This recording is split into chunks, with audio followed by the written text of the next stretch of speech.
All right, we're at it again. Maverick 120 Adventures. Looks like it could be a really good day. The water's perfect on this little stream.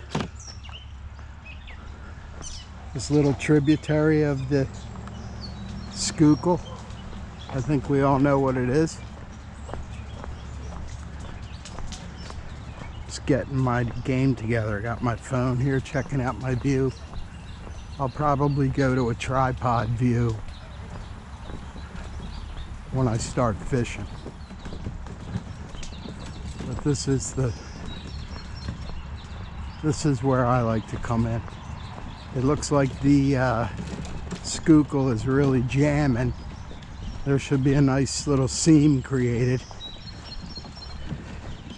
I added some weight to my anchor, which should help me stay in place.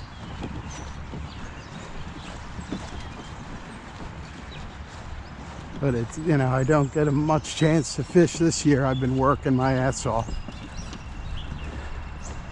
which is a good thing.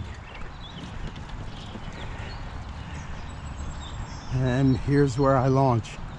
And it's not a boat launch. And it's not super easy either. But just carry everything down and launch.